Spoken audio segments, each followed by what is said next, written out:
Welcome, friends, to another Global Capitalism live economic update. We bring these to you every other month, and of course, they're not really live because we can't do that these days.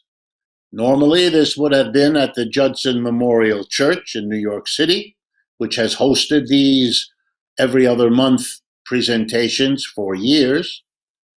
But we'll have to rely on the internet, as so many of us do these days, to get the presentation to you. But again, we're sponsored by three organizations, one of which is the Judson Memorial Church on Washington Square in New York City. The second organization is Left Forum, the annual conference of academics and activists on the left, currently preparing its 2021 annual conference next spring. And the third organization is Democracy at Work. That's the one I work closely with most of the time, and that produces and organizes and broadcasts these presentations. Before jumping into today's major topic, which is declining capitalism and the acceleration of its decline. A profound topic, one that I have taken a long time coming to, and that I want to argue for you and with you in the bulk of today's presentation. But before we get into that, I would like to ask you to hear me out about two positive events, good news if you like, that has happened recently and that has given me a sense of renewed hope about the possibilities to emerge from these dark times in a much better place than we were when we got into them. So let me begin with these and then turn to the declining system we are living through. I begin with the city of Paris in France. The city of Paris these days is remarkable. Remarkable for having turned the pandemic into an opportunity to do things that were considered before, but either weren't done or were taking much too long. It is therefore a kind of inspiration about what could be. And the contrast between Paris and the New York where I live could not be starker. So let's begin briefly. Paris is governed by a coalition of the Socialist Party, the mayor is a socialist, Anne Hidalgo, and the Green Party. So right off the bat, we have a remarkable situation. Anne Hidalgo has been the mayor of Paris for quite a while. And here are just some of the things she has been doing, some before and some during the pandemic. And I will only have time for a few, but the point will be obvious. Here are some of the things that Mayor Hidalgo in Paris has done. 50 kilometers of the metro system, the subways of Paris, have been reconstructed so as to become usable bicycle paths. What a remarkable idea. What a way to use the people of Paris and to serve the people of Paris in a way particularly suitable to a pandemic. Whole streets have been converted all over Paris to enable restaurants to function. Restaurants which are a basic part of what Paris is and has been for centuries. And much more being done for them than, for example, here in the United States, or for sure in New York City. She is converting the major boulevard, the major superhighway is really what it is, that goes around Paris. It's called the Boulevard Périphérique, the Periphery Boulevard. It is going to become a park stressing greenery. She's literally going to reduce the whole dependence on the automobile and the truck by converting that into a park. And that in turn is part of an even larger project begun some years ago, conceptually even before Hidalgo, but now being carried forward in a serious way, which is expanding Paris to make it Grand Paris by absorbing the suburbs, connecting that to the greening of the whole city, a massive transformation using people that might otherwise be unemployed to transform a city, not just to get through the pandemic, which it will help, but to reconfigure a city for the long run in a way first and foremost geared to helping the average citizen and not focused on the richest and the most powerful. Remarkable what you can do if you see pandemic not only as a disaster and not only as an excuse to ratchet up an unjust politics, but as a chance to make a difference and to make a change. Bravo to the socialists and Greens doing something very different in Paris from what we have in so many other parts of the world.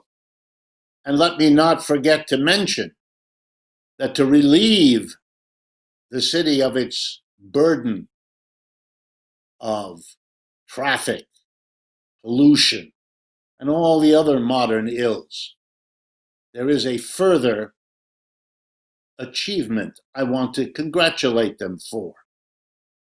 Just a few days ago, all riders below the age of 18 on the Paris subway system will now ride for free.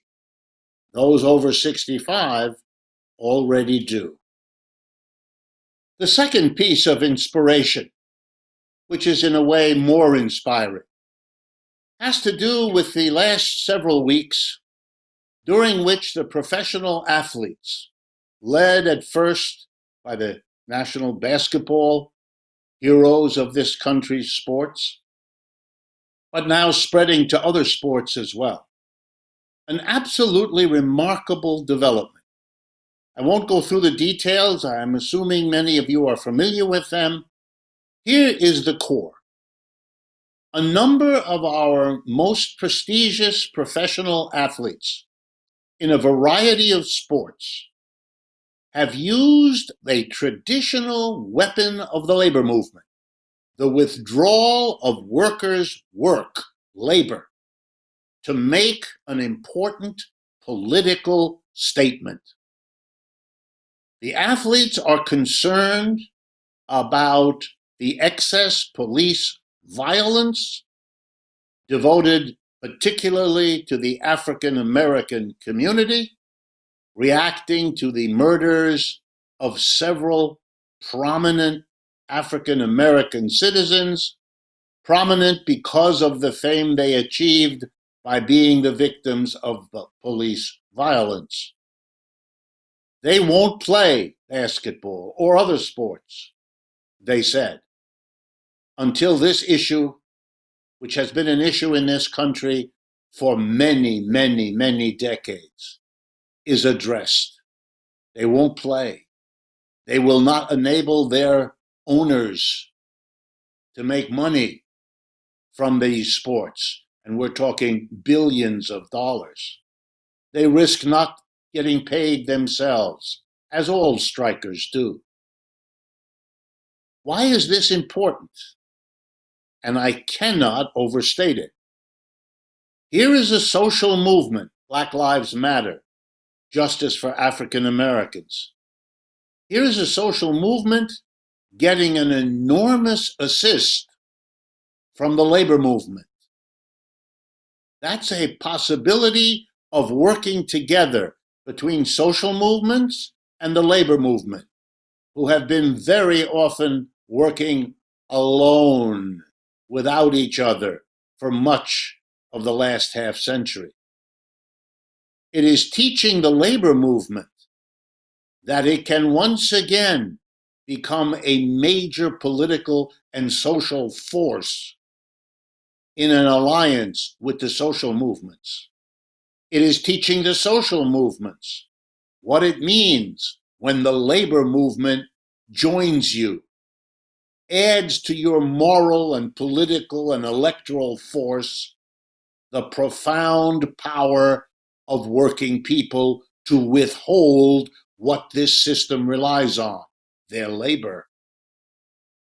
The possibilities of an alliance, not just between sports figures and social movements, but between the laboring sports figures and social movements, could change this country profoundly in all manner of ways that hadn't been thought possible or reasonable or likely or even imaginable just a few weeks ago. Is this a product of everything going on, the collapse of our system of economics, our capitalism, the rise of the Black Lives Matter movement, and all that it accumulates of American history? And the pandemic? Sure, it's a product of all those things. But it's a historic recommencement of the alliance between the labor movement and the other movements for progressive social change. And in that alliance, if it can build from this momentous beginning, lies the possibility for a redirection not only of the United States, but because of the position of the United States, for the world as a whole.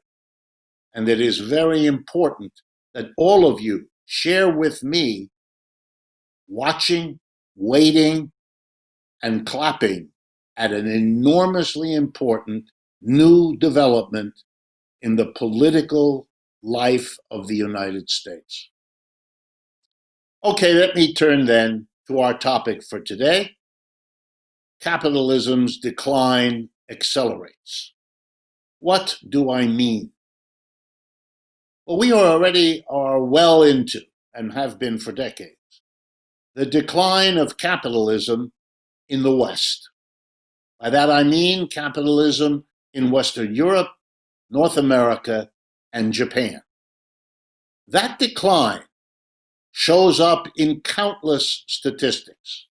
The vast movement of both manufacturing and now increasingly services from those old centers of capitalism to the new ones. And by new ones, I mean China, India, Brazil, South Africa, and so on. The center of capitalism has moved. Where capitalism in its modern form began, Britain in the 17th century, spreading to the rest of Western Europe, then beyond to North America, then to Japan, and so on. And finally now, the world system over the recent decades. That economic system of capitalism, as we know it, has left the places where it began. What do I mean? Well, the center of capitalism, the growth area, where it's vibrant, where it's ascending, where it is expanding, that's in Asia. That's in Latin America. That's not in North America, Western Europe, and Japan. That's where the jobs, particularly in manufacturing, but not only, are shrinking, dying, moving, relocating. And with it is a very quick rise in the standard of living, the levels of consumption, the real wages of workers in, say, China, compared to the utter stagnation of real wages in Western Europe, North America, and Japan. It's unambiguous. It's crystal clear. A few weeks ago, we learned that the luxury business has moved to China as well. Huge display in Shanghai of the Louis Vuitton luxury productions empire. Why China? because that's where the growth is. And it's not just for cell phones, and it's not just for capital goods and consumer goods anymore. It's now across the board. Mr. Trump's tariffs, the trade wars, the continuing hostilities of the United States against China, sometimes shared by Australia, Britain, and others, isn't working. They started too late, and they can do too little. And the center of capitalism keeps shifting. The decline is setting in the old centers. The new centers have their problems, labor problems, growth problems that we can recognize because it's what the old centers once had. But they don't have it so much anymore. They have more the problems of a dying or declining system. Before I go into the arguments about this decline and why I see it the way I do, let me remind everyone of some basic truths of all economic systems. They all are born, usually out of another system. They evolve and change over time, and then they die, giving birth to the next system. Slavery, born, evolves, dies. Feudalism, born, evolves, dies. Capitalism, born, evolves. That's right. The next phase is the passing away. And where before I understood that as something that was coming, I now begin to think it's already here. So let me tell you why and what that means. The failures of this system are mounting. Any one of them can be explained by this or that. But there are too many, and they're crowding in on one another. I ask you to consider with me the following. Let's begin with the one that's on everyone's mind. The COVID-19 pandemic. Human society has been at risk from viruses for a very long time, its entire history. 100 years ago, right after the First World War, there was a devastating global viral pandemic. 700,000 to 800,000 Americans died, millions in Europe, and so on. We could go further back, the famous Black Death in the 13th and 14th centuries, kind of the end of feudalism, or at least the beginning of the end, which ought to make you think about a parallel. We've had SARS and MERS and Ebola. We've had lots of viruses. We know all about viruses and the dangers they pose. The simplest notion of the protection of public health should have taught every modern society to be prepared. And we know how. We know from the history. We need masks and gloves. We need social distancing. We need ventilators. We need hospitals. We need quarantine situations. We need all those things. And we knew it. And we knew that we either had to rely on the capitalists who produce those goods in a capitalist system, you know, the companies that make the masks and the ventilators and the quarantine houses and the hospitals and the ICU units and so on. We know. Would those companies produce them and store them located around the country where population centers were, so if and when a virus came, we would be prepared? And we know the answer, as you do.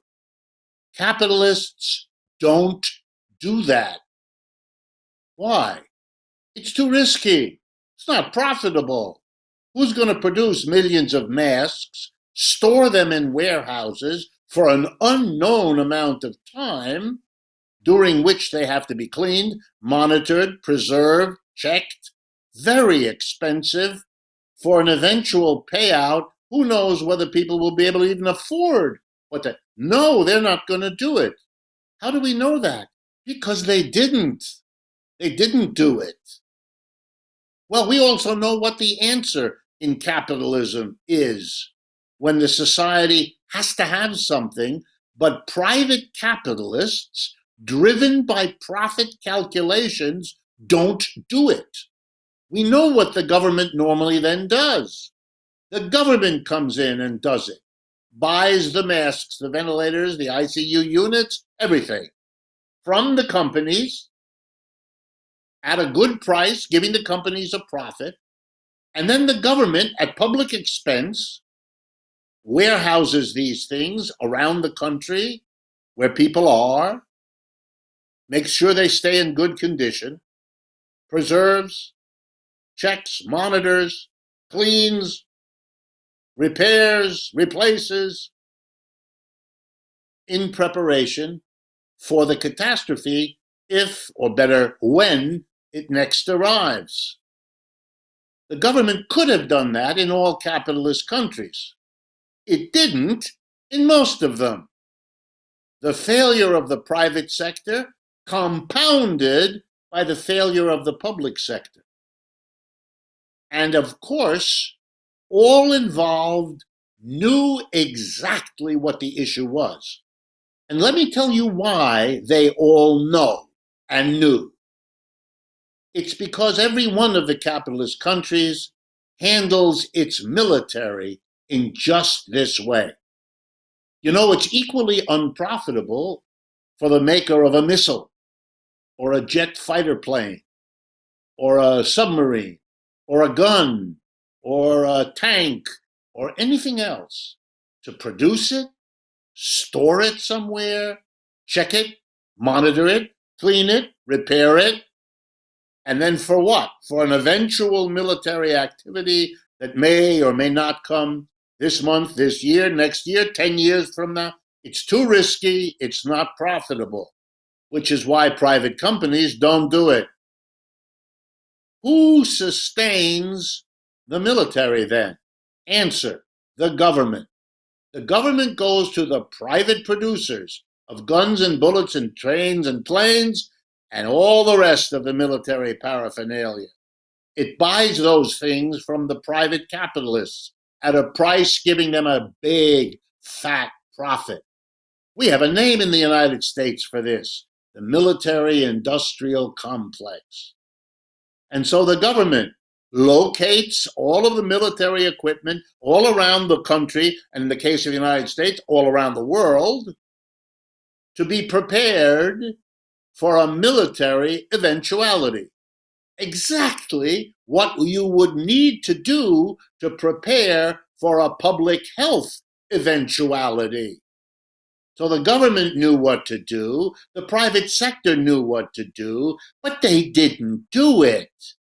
They're so focused on the maintenance of this capitalist system that they failed to protect not only us, but the system itself in their rush for profit, for the easiest road to profit.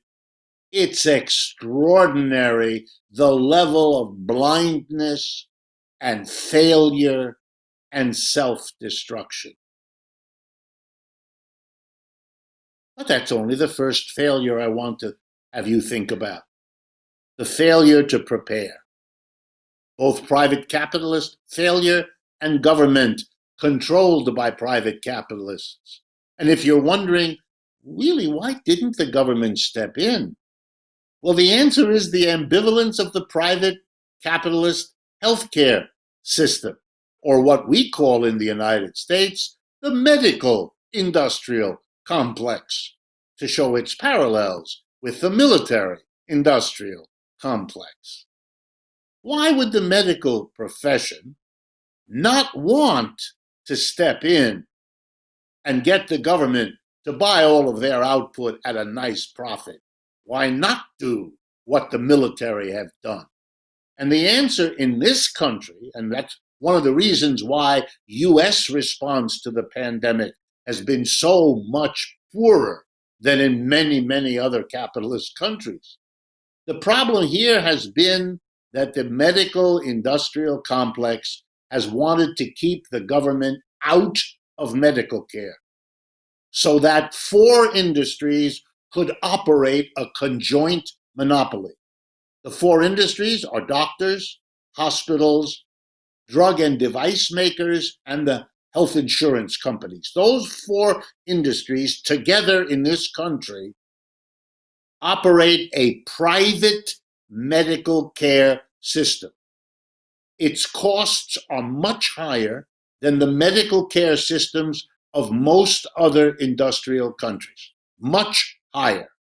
Because they've kept the government out. Because they have demonized the government's tentative entry, forced from below by popular demand. They've kept it from developing further by demonizing it as socialism. They can't bring the government in to do for the medical producers what it does for the military producers, because it is terrified that once you bring the government in, the questions will be raised again. Why are we in America paying so much more for medical care that is at best mediocre? We live less long than our compatriots of capitalism in Europe and Japan. We're in the hospital more, we get sicker more easily, we are obese. Our medical outcomes are poor, but we pay more than everybody else. So you can't have the government come in because that would threaten the conjoint monopoly that the medical industrial complex operates here in the United States. So they couldn't. And so we weren't prepared. Terrible failure. Terrible failure of the system. Not just the private, but the public as well. The private control the public. We know that from our politics, from the buying of our politicians. So this is a conjoint failure. Capitalism and its government. But that failure is nothing compared to the second failure, which wasn't to prepare for the virus. That was a terrible failure. But now to contain it, to fight against it. We didn't do that here in the United States. Capitalism hasn't been very good at that, to say the least. It didn't test everybody. In many countries, the testing is very poor. The United States is one of them. Vast majority of Americans have not been tested as I speak with you. And that hobbles the containment, because we don't exactly know where the disease is, where it's growing, where it's shrinking, where it's hitting these kinds of people more than we can't say much about this disease because we don't know enough, and we don't know enough in part because we're not testing the way we could and we should. Here in the United States, we currently have tens of millions of unemployed people.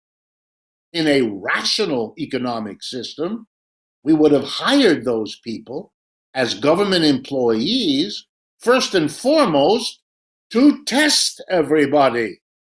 Easy to do, easy to train people. What in the world is going on? Even in the United States, back in the 1930s, the last time we had an economic crash comparable to today's, we hired, the federal government did, millions of people. But not now. Not at all.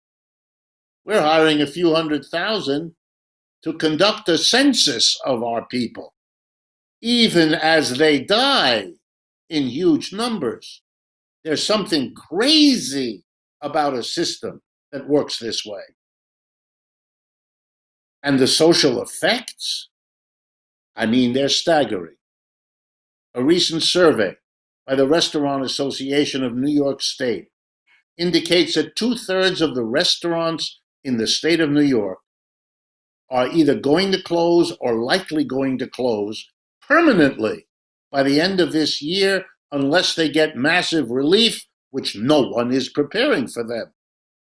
Restaurants are an essential part of every community, of every market area, of every mall, of the social life of the United States, simply allowed to disappear in huge numbers. Small and medium businesses are being wiped out in record numbers to be replaced by more chain stores, by more big business filling in the destruction of small business in a society that used to pretend it had a special place in its heart for small business.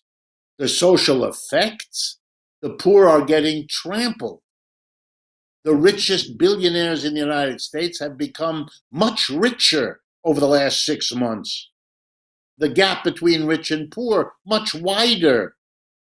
The social consequences of this failure to manage the pandemic is as horrific and will be as horrific as the failure to prepare. And then on top of that, another failure. Because not only did you not prepare and not contain this virus, let me remind everyone, the United States has 4.5% of the world's population. And as I speak with you, the United States has 25% of the world's COVID cases and roughly the same percentage of COVID deaths. One of the richest countries in the world, 4.5% of the people, and a quarter of the disaster. That's called failure.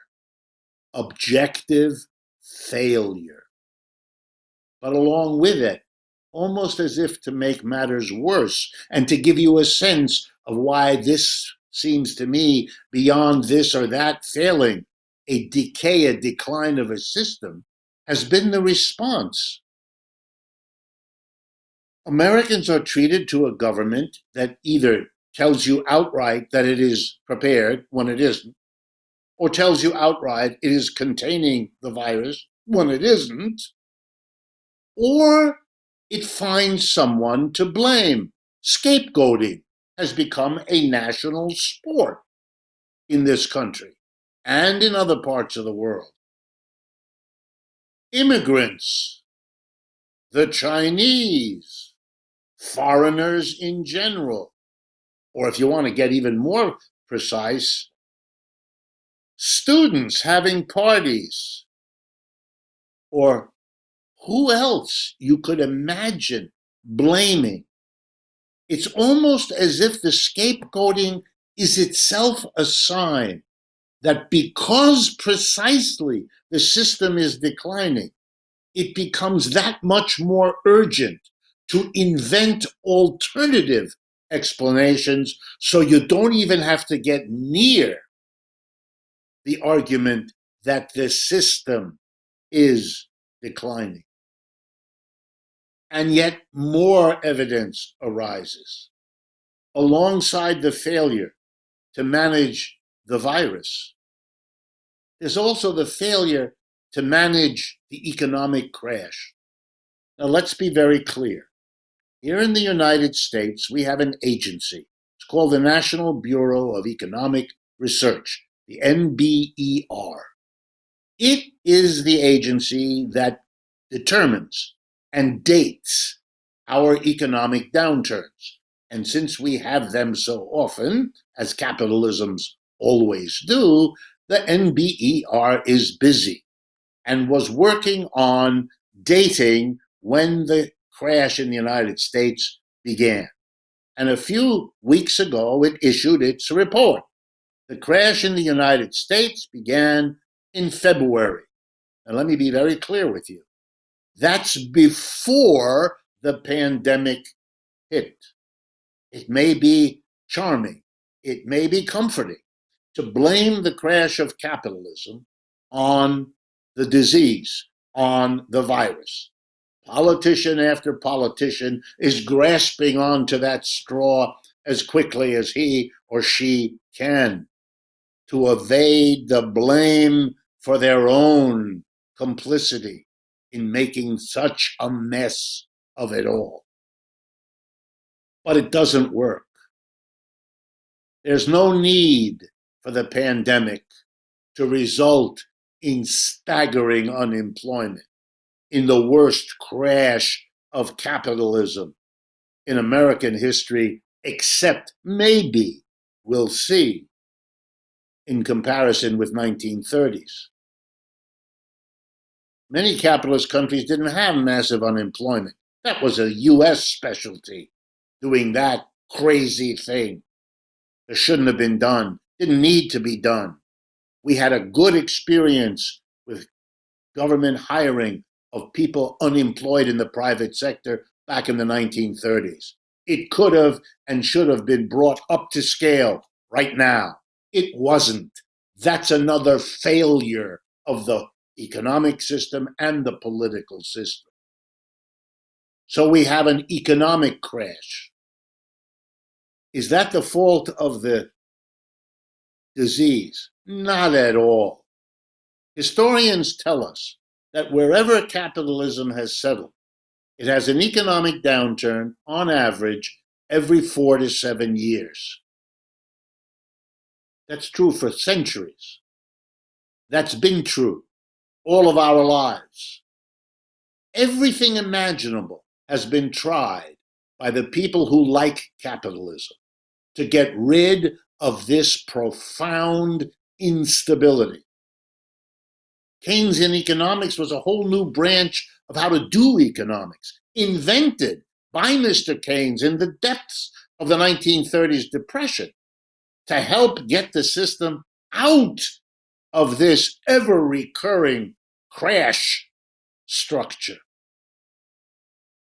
Every president since Franklin Roosevelt has presided over a crash because they happen every 4 to 7 years. And when that crash happened, every president made this promise to the American people, and similarly positioned politicians in other countries have made the same promise. If you follow these policies, these monetary and fiscal policies, not only will we get out of the current crash, but we will save our children and our children's children from having to go through any more of these awful crashes, these every 4 to 7 year events when millions lose their jobs, lose their incomes, interrupt their educations, wreck their families, and all the rest. Every president since Roosevelt has made the promise. No president has been able to keep the promise, to deliver on the promise. Proof? We're in one of the worst crashes ever. But you want more proof? Okay, let's do the arithmetic. Since the beginning of this new century, we have had in the United States 3 capitalist crashes. The dot-com crash of early 2000, the subprime mortgage crash of 2008, and now the COVID-19 crash in 2020. 20 years, 3 crashes, 4 to 7 years, right on time. Calling them after the triggering device, calling each of these recurring capitalist crashes a name associated with whatever the last straw was that brought it on. Dot-com shares overpriced in markets in 2000, masses of poor and working class people unable to pay their mortgages in 2008, or the virus now. Who's fooling whom here? You can blame the trigger, but it's the system that crashes every 4 to 7 years, which was unprepared for this downturn, although it should have been, unable to contain it, although it should have been, and therefore we have global collapse. This system is declining, but I'm still not done. Here's another sign of decline. When you have a catastrophe like the virus, and you have a catastrophe like the instability coming back and whacking us once again with a capitalist crash. It might be nice if you could avoid having to come to terms with other of your social problems. But we don't. The system can't do it. If I can draw a parallel between a system's troubles and an individual's troubles, I think we all know those moments when a problem arises, or maybe even two, that are serious. But we can attend to them because we've taken care of other things that are part of life that we can put on hold for a moment. But what is overwhelming is when we have one or two on top of other problems that we have either neglected or kicked down the road, postponed the solution of them, and they now come back, often made worse by the very latest problems we are not solving at all well. And so it is here in the United States, which I'm going to be using. But again, variations of this story apply in Western Europe, in Japan, and so on. Here we go. The first and the most obvious: Black Lives Matter, racism, systemic racism, the subordinate, secondary, oppressed condition of African Americans throughout American history, from their arrival as slaves to the present moment. That problem has not been solved. That problem has been dealt a series of stopgap, temporary, partial, kick them down the road kind of solutions that never lasted. Commission after commission, police atrocity after police atrocity. It hasn't changed. That's why I began today's presentation telling you about the historic and heroic action of the professional athletes in this country, demanding that finally something be done, protesting when it isn't, gathering support to make it happen, not shut up by the fact that the failures to control or prepare for the virus and the crash lead politicians to not want to be troubled just now by the unsolved disaster of racial injustice in the United States. Many of you hear a great deal about this, otherwise I would go into it in more detail. But the constraints of time, being what they are, let me push forward, because systemic racism is not the only social problem and social explosion happening together with the abject failures around the virus and the abject failures around capitalism's instability. Here's the next one. So fragile is the private capitalist sector of the United States. So anxiety-ridden is it about its security, its safety, its ability to reproduce, that it has always been a mantra of private capitalism in the United States to avoid competing with the public sector. We have systematically blocked government from producing goods and services in competition with private producers. That became a taboo. And because the private sector was so insecure, even before its current failures, it needed to keep government hobbled.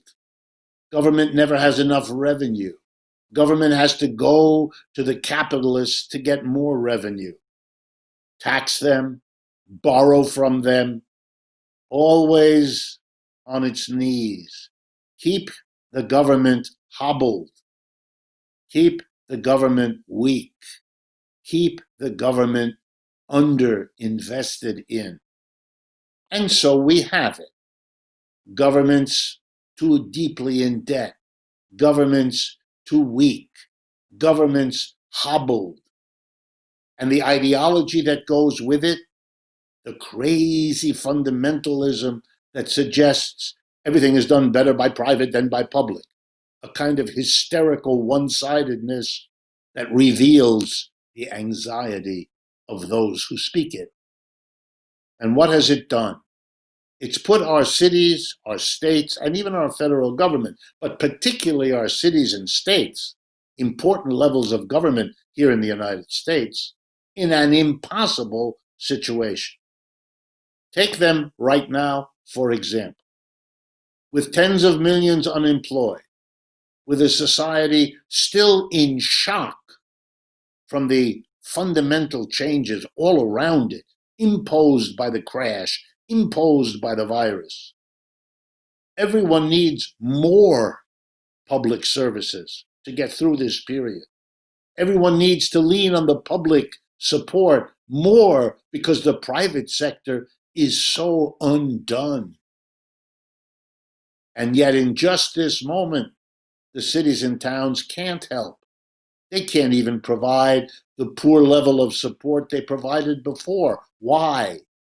Because they depend on taxing, and on taxing mostly the mass of people. Income taxes, property taxes, sales taxes. And with massive unemployment, all of those revenues are shrinking. Just when the government needs to do more, the revenue it gets is less.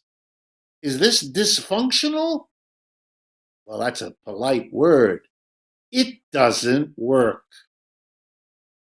So what is happening is that all of the state and local governments that take care of our roads, that fund our educational system, that maintain our hospitals, and countless other public services, are reaching a crisis point of their own, expected to hit nice and conveniently this November or December, right after the next election. How convenient. What kind of crazy society is already building the next crisis when it hasn't even begun to cope with the crisis of an unprepared for virus, and the crisis of an uncontained virus, and the crisis of an unprepared for economic capitalist crash, and the crisis of having failed to contain or manage it, and the crisis of our African American systemic racism, and now the crisis of cities and towns veering towards a budgetary collapse.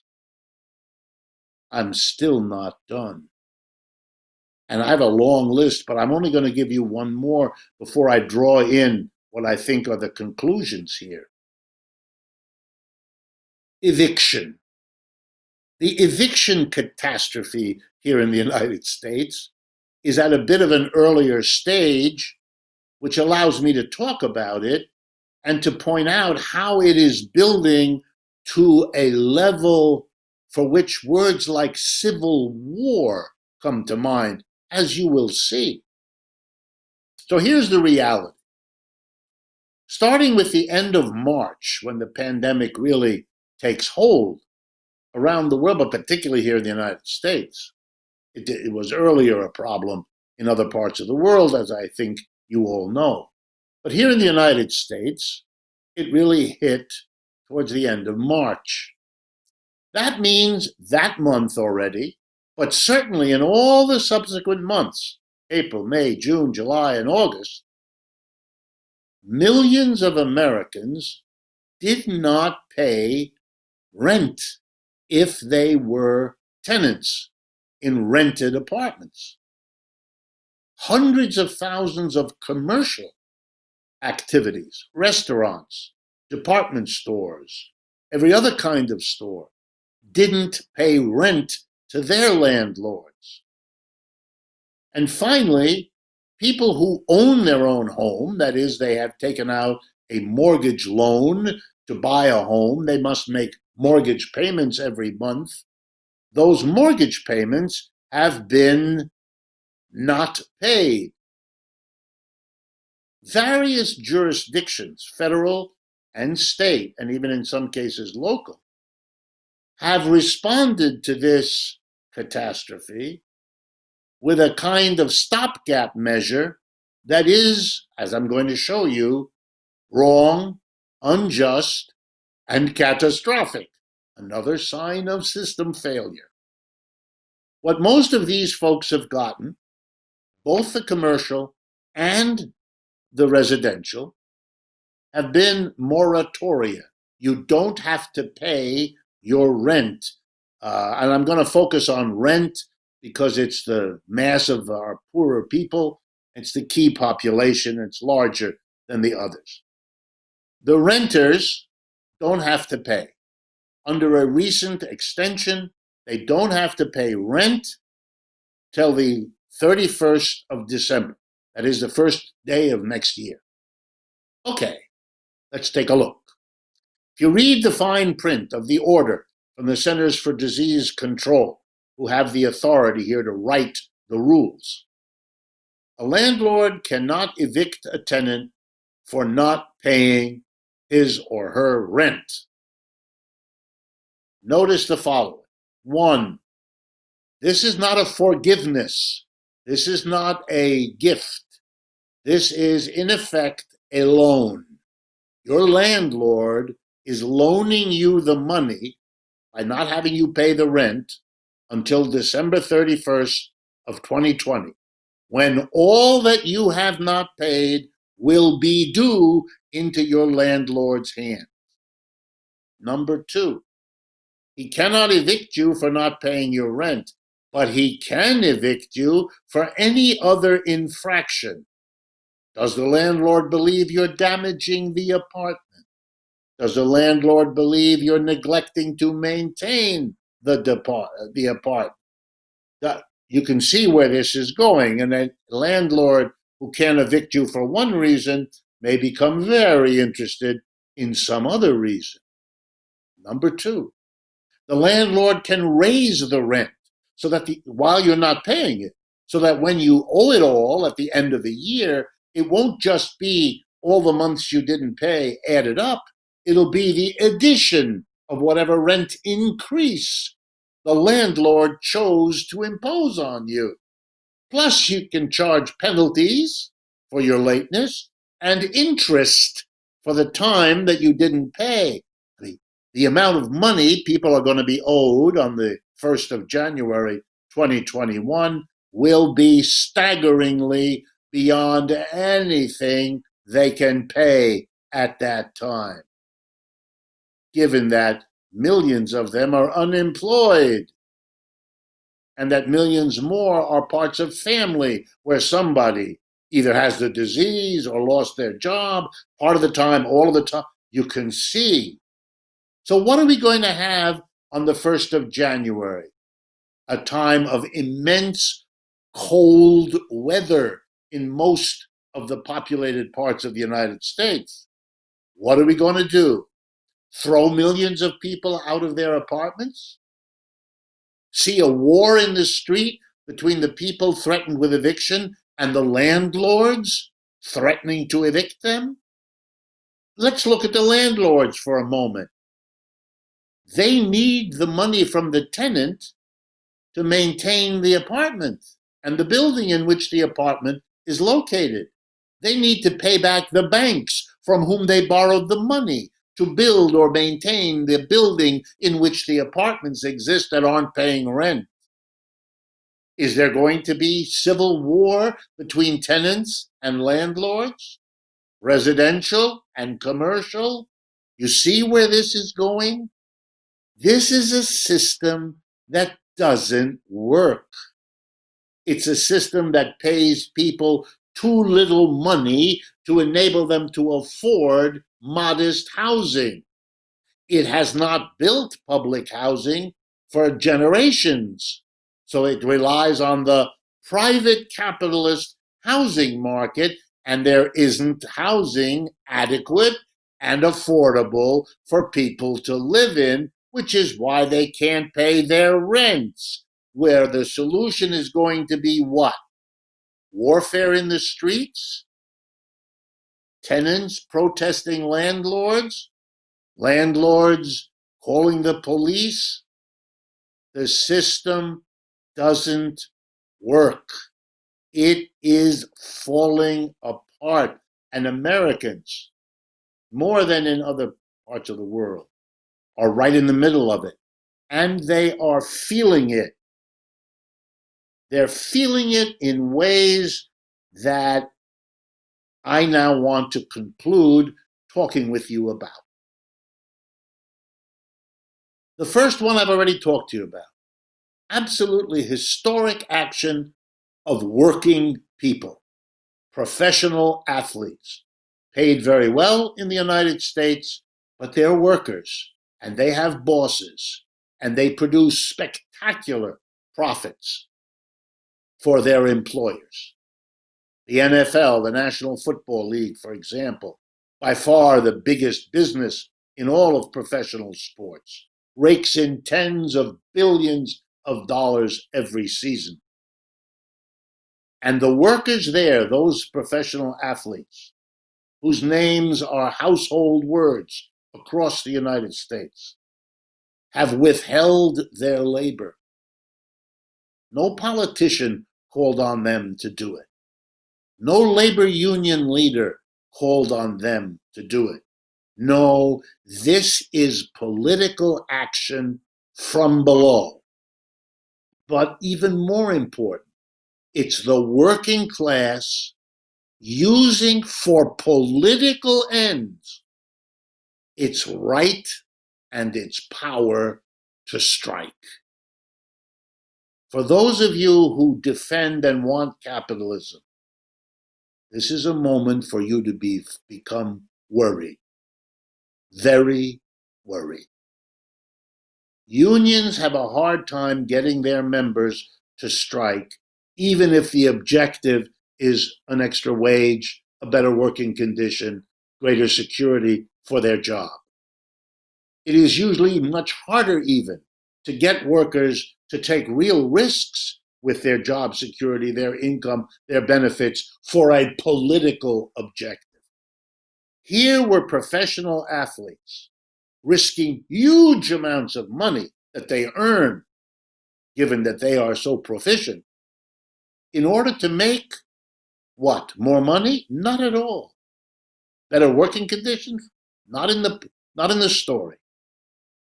They wanted to make a political point. They wanted the political structure of this country, how it treats people, how it organizes its police activity, to be radically altered, to admit it's racist, and to take the kinds of structural steps needed to address systemic racism. Wow. The obvious is there. Every other working person has just been given a lesson. Let's call it Labor Activism 101. Workers have enormous power, and it lies in their ability to withdraw their labor. Because when they do, everything stops.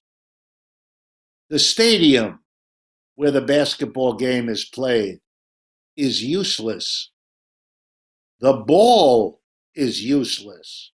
The management is useless.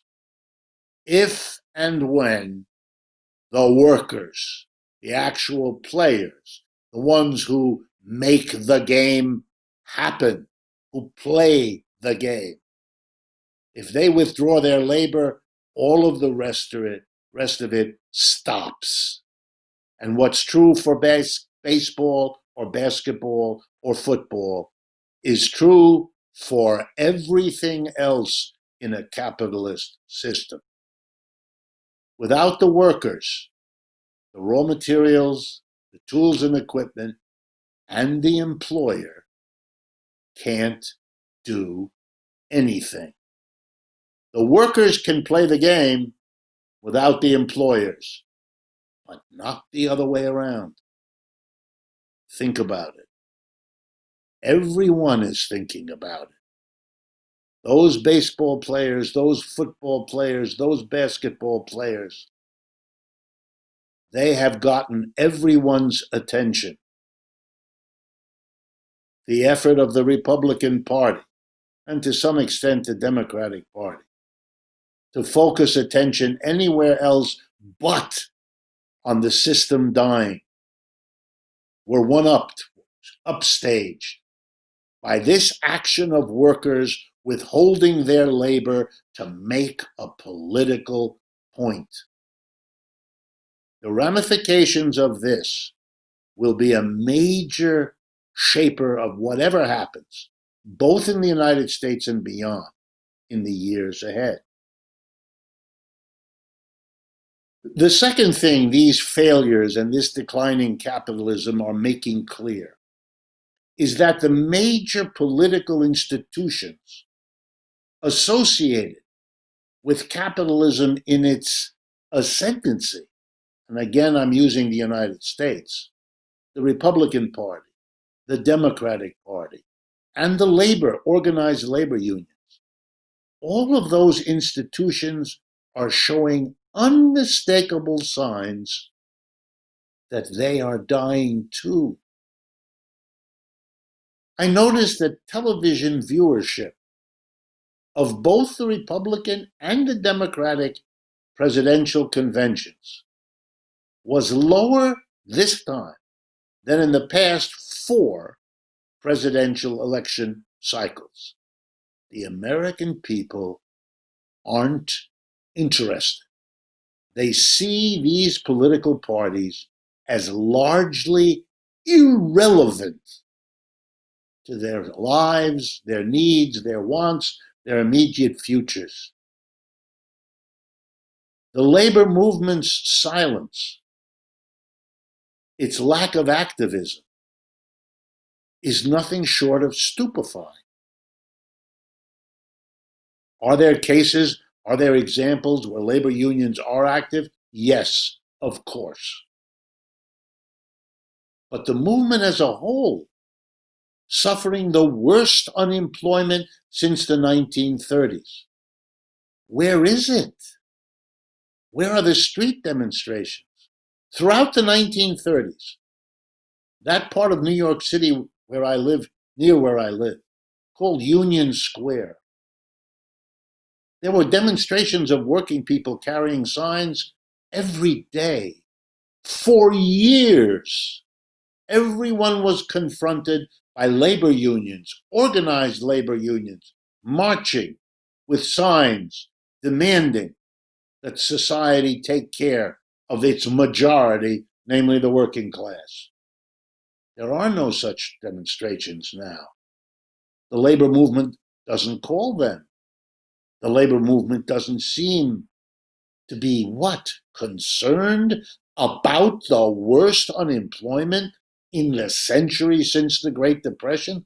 I mean, it boggles the mind.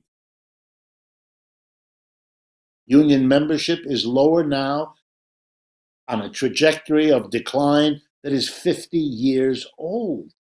Every year, fewer and fewer people as a percentage of the labor force are in the labor movement to organize unions. Of course, they're weak, but they're also increasingly irrelevant. Those professional athletes, they did this on their own. They consulted their union, I assume. Their union has played some role, I assume. But the initiative, the courage, came from them. And that too is a model of something that can and will happen in this country more and more, as the power that the working class always had becomes something they're aware of and can use, and now can see how useful it can be. The Black Lives Matter movement is much stronger because labor was withheld by professional athletes. The labor movement, even if it doesn't get it yet, is much stronger because it now has won, through the action of those professional athletes, the approval, the affection, and the gratitude of a social movement they made much stronger by giving it the power to withhold labor and therefore profits from big capitalists. The potential, again, for social movements and labor movements to reconnect, to reunify, and to utilize their power to change society, that has all been an effect, in part, of capitalism's decline. The last measure of decline is perhaps the way to end this, but it'll be scary. And this has to do with fascism. And this is a difficult topic because of recent history, particularly the fascist regimes of Hitler's Germany, Mussolini's Italy, and likewise the governments in Spain and Japan, all of which deserve and most of which took the name fascist. What does fascism mean? And there's much confusion, so perhaps I can help here a bit. Fascism is a kind of merger of the private capitalist system with the government. Now, private capitalists are always interested in influencing the government, shaping the government, controlling the government. That's why they pay lobbyists. So an army of them works in Washington or Albany or Sacramento or wherever else. Capitalists want to control the government. That's why they give so much money to candidates and parties. But to influence and control is different from to merge. Fascism is that next step. When capitalism has become so problematized, so difficult, so dangerously close to collapse, so much a declining system or a threatened system, it is desperate and it merges with the government. It wants the government to be a partner. It literally takes government officials into the board of directors and demands that the government take corporate executives into the inner sanctum of government decision-making. They want a merger. Fascism is that merger, using the government to enforce the capitalist system when, if you left the capitalist system to itself, it would fall apart. It is an act of a capitalism that's desperate. In Germany's case, it was desperate because socialists and communists were picking up half the votes in Germany in the early 1930s. And this was the business community's response. Let's give the government to the fascists, let them destroy the communists, which is what they did. They were threatened. Today, it's different. The business community in this country is not threatened by socialists and communists. It's the opposite. That's not the problem.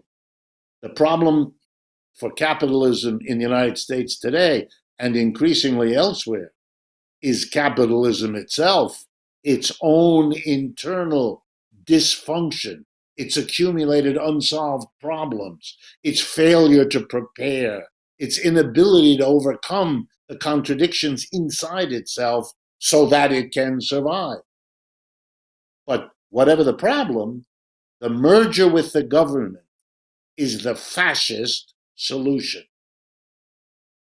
Now, you can sometimes see it when the government takes troops and puts down a strike. There we go, the government using its strength to enforce something. But there are subtle ways that fascism happens, and those are the most important to see today. I want you to pay attention to that point. And again, there are many examples. I'm just going to focus on one. Capitalism today is on life support in the United States. And the life support machine is the United States government. It maintains capitalism.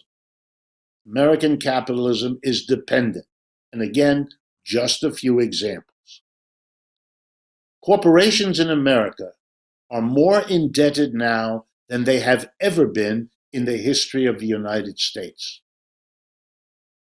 Much of that debt, and more every day, is being provided by the government of the United States. The Federal Reserve has been buying government bonds. So here's what happens. A company approaches a bank for a loan. The bank says, I'm not going to loan you any more money because I've already loaned you money and the economy doesn't look so good. I'm not doing it. No problem, says the company. The Fed will take care of you. Here's how it works. The bank gives the company the loan it wants, $50 million. The company writes out an IOU. We call that a corporate bond, a promise of the corporation to pay back that money at a certain date and pay annual interest between now and then. And what does the bank do with this piece of paper? Literally, within minutes, it sells that piece of paper to the federal government of the United States, which hands money over to the bank, thereby replacing in the bank's hands the money that they lent to you. So the bank has no risk at all. You've gotten your money, and who is holding the bag? The federal government. So that's how corporations are surviving. Okay? How bad is it? Fully 20% of American corporations are now so deep in debt that they are what we call zombie corporations. This is a corporation that is technically bankrupt. That is, it doesn't make enough profit to pay off the interest on its debts. Well, how does it survive? By borrowing enough extra money to pay off the interest on its previous debts. But of course, at the end of this year, it'll have even bigger interest costs than it had before. This is a zombie becoming more zombified over time. How is it possible for a zombie to borrow money? I just told you. The Federal Reserve will take care of it.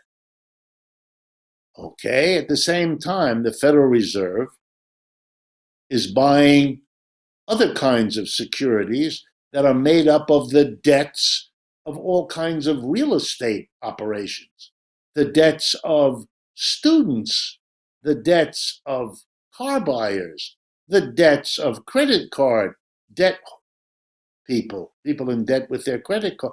In other words, lying behind the ostensible private sector is the government.